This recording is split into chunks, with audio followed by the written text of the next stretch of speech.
Alright, so there's a pretty insane update for Retro TDS. There's a new limited time mode, and along with it there's one badge. Defeat the Void on Infernal Abyss.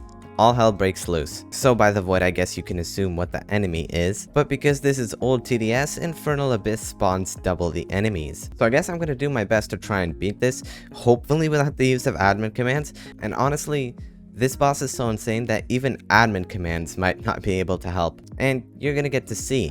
So yeah, let's go down and I'll explain further. Alright, so easy mode, normal mode, tower battles wave structure. So yeah, it is pretty obvious what mode we're going to be playing on. This is the limited time mode, and if you manage to beat this, you get that one super rare badge. And let me just give you an idea of why this is so hard. So the Void in tower battles has 500,000 HP, but in tower battles you have towers like the Phaser, the Golden Commando, the Zed, which do way more damage than any of the towers in this game. And plus, you're faced off against two of them on a very short map. So yeah, that probably doesn't even sound possible. Okay, hello? Are we gonna be good here? I don't know. Aether's placing operators, and these guys seem to be struggling quite a lot. Well, worry not. If we're about to die, I can just pump up our health a little bit. Please don't die. I'm pumping up our health. Okay, yes, I know I said I don't want to use admin commands, but this is double the enemies, and I didn't even know that this was going to be as hard as it is. Let's just pretend that that never occurred, though. I'm just going to get a pyromancer. We're going to move along. There you go. Everything's fine.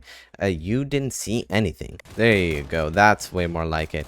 So back to talking about the mode. You don't have very strong towers to work with, so the only way you can do this is with stacking commander abilities. That's kind of the thing that Commander was known for back in the old days of TDS. You could stack its abilities for outlaws to fire at the speed of light. But the thing is, Commander has a placement limit, so the both of us are going to have to try and do it, and even then, that might not be enough.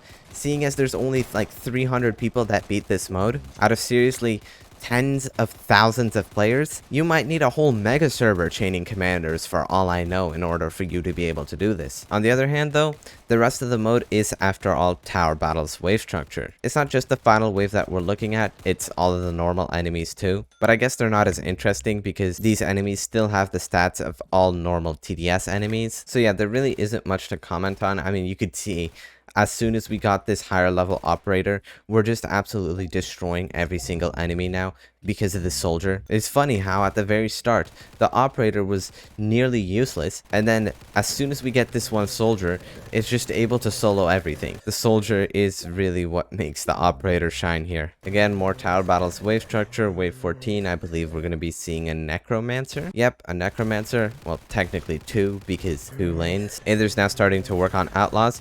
You can actually stack them if you place them on the very corner like you see he's doing here. Pretty OP, although I don't know where he's getting his money from. There was a bug where every shot from a tower gave you only $1, meaning if your outlaw shot and did like, I don't know, 400 damage to a cluster of enemies, you'd still get like $5 because it would only hit like 5 enemies. But now that that's fixed, so if your outlaw does 400 damage, you actually gain $400. And taking into account enemies spawned by mysteries give money, it does honestly kind of make sense how you could get so much more richer now. Wave 17, we have the slow boss. This is when the boss comes out in tower battles. I don't know if there was a necromancer, but honestly the necromancer was so easy that it doesn't even matter if there was or wasn't one in the actual tower battles wave structure. I'm gonna start working on putting my outlaws up top, because after all I do have decent farming. I can get my max outlaws up pretty quick. Aether is literally relying on damage for money, which sure works. You can make a lot, but definitely not as much as you can make with farming. And just like that, I believe our cliff is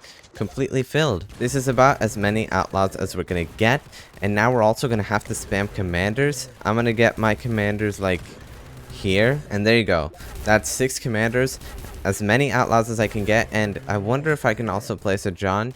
Yep, I can. I'm gonna start working on upgrading my outlaws here. And while I'm doing that, there is a certain thing that some of you might be wondering, like, why is Retro TDS doing all of this stuff, like adding the operator tower and adding a limited time mode if this isn't what TDS had at all? I mainly think that's because Aether wants to keep players engaged while he's working on updates. There are big updates planned for Retro TDS, which will take a while to make. So instead of having everybody just sitting, waiting around with nothing and having the game die, I guess he's adding all of these cool little things for us to enjoy in the meantime, while the stuff that was in the actual TDS, like for example, the whole entire 2020 version of the game, polluted wastelands, events such as Area 51, all of that, while they're all being worked on, we get stuff like this. And yeah, all of this is after all not even permanent, so it's not like the game is completely veering off into its own direction. It's just that we're getting some temporary alternative content, I guess. Also, those tanks almost just made it through.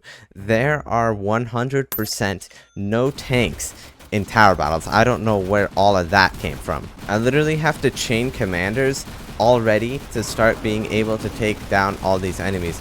Oh, makes sense why they're so hard. There's witch doctors now. And I don't know why the towers aren't attacking the witch doctors. It would make a lot of sense because the witch doctors are in the front. Aether literally has to spawn a railgun tank because this genius over here messed up the code, and now our towers aren't targeting the witch doctors. Thankfully, these guys back here were strong enough to take down all the stuff that was leaking. But geez, that was not good. I'm gonna start getting max level outlaws. Yeah, this mode is honestly just complete chaos. There's literal tanks that don't even exist in tower battles. Like right now, for example, I'm gonna have to start chaining all of my commanders, by the way. Let's see the DPS when I chain all of them. Okay, yeah, the outlaws just they shred. I'm gonna get a pyro in order to help slow down all of those normal enemies. But yeah, you see that kind of DPS we just had there? Those outlaws firing like 3 times per second. That's not even close to the damage we're gonna need for the last round here. Thankfully, now though that I'm getting max level outlaws, it seems like these enemies are becoming a lot easier. No longer have to use my commander's abilities. Honestly, I have no idea where Aether's planning to put his commanders. Probably like right down here. But I believe Aether removed the placement limit on our towers, like the max placement limit. So the only thing I can do is really place John. Never mind, that was fake. I believe our placement limit was increased because, well, before this, Retro TDS capped at like 16 towers. Now it seems like I have, you know, 20 something. I didn't expect to have an increased placement limit though, so I'm kind of stuck here with a bunch of Johns. Of course, I would honestly prefer to have brought turret or something. And it finally seems as though I have reached my placement limit. So yeah, this is gonna have to be our defense. Also, Aether is saying like, get ready for speedy boss spam, aka boss 3 rush. So I guess that's his way of innovating like TDS enemies kind of line up with the way they are in tower battles. Fortunately though, these speedy bosses are too easy. This still doesn't explain where the tanks came from though. Like what even comes out in tower battles at that point? Like slimes? But those are nothing compared to the tanks. In the end though, I shouldn't really be complaining. This mode was literally given to us as a way to enjoy something while we wait for an update. That's already a courtesy. In TDS's standards at least. TDS will have us wait as long as they want and we'll get nothing new for like half a year on end. I'm kind of glad this mode exists. But yeah, let's be real here. Honestly, there's not much to talk about. Our defenses are extremely solid, and honestly, I could just skip up to the last wave.